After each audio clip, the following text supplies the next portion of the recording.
Peace, y'all. Welcome to today's mathematics with your girl Sunshine Monet L. Today is 10/24/8. We are finding wisdom in our foundation of things today. We are all up in that Maya energy of the twos and fours, the wisdom and the chesed. We are all about finding balance, harmony, justice, and truth. And our foundation of things. Four is also associated with Cancer energy, which is the foundation. We all came from a womb, right? We all need to be nurtured, right?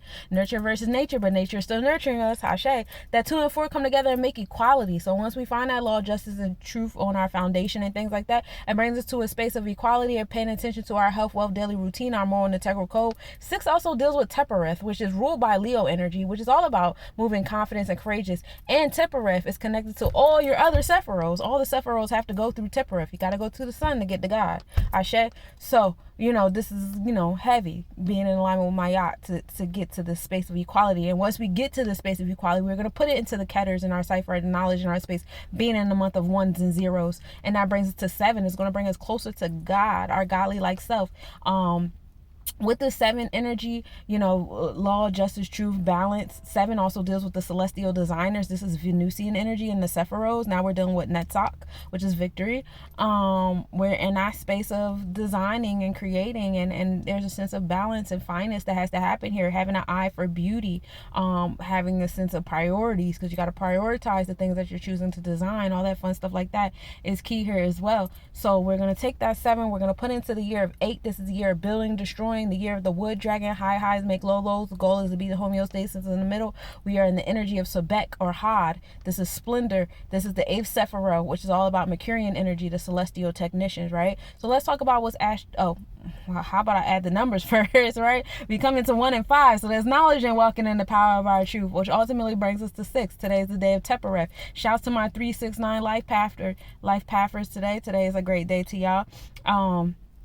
Twos can also do well today on the sixes, fours, it might be, a little bit too much. Fours, y'all might get overwhelmed because y'all know y'all like a certain amount of stability, a certain level of stability, and sixes can, provide that, but also do a little extra on the side. You know what I'm saying? My fives, y'all learn how to, y'all can do a little bit of everything, but just learn how to, divide yourself to do that. You know what I'm saying? If you find yourself straining, it's because your sixes aren't balanced, so come back a little bit.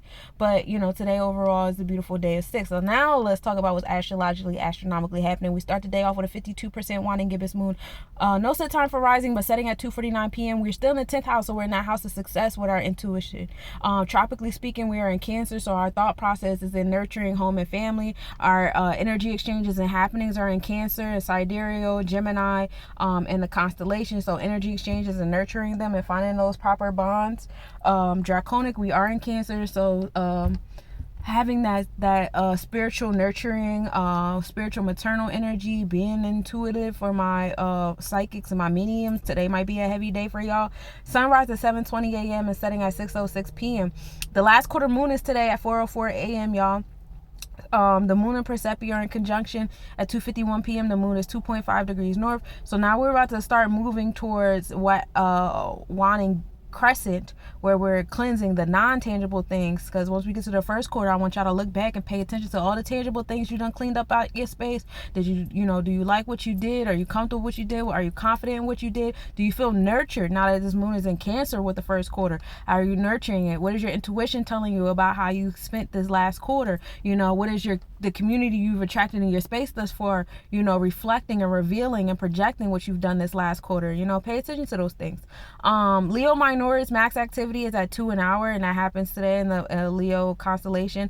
136-108 all May at solar conjunction at 8:53 a.m. Eastern. Perihelion and Apogee, which means it's the closest to the sun and the furthest to the earth. It's coming from the Boots constellation, so that's that comet bringing us that celestial ancient energy. And then Chariklo goes direct at 2 a.m. So I know Chariklo has been in retrograde, but now the asteroid of poise and grace and forgiveness, and mercy, is going prograde, going forward for us, and we move in gratitude as our grace starts to come back to us a little bit faster, and moving in mercy and forgiveness is key here for yourself and for other people around you. And that's what I got for you today, Cosmic Nobodies. Enjoy.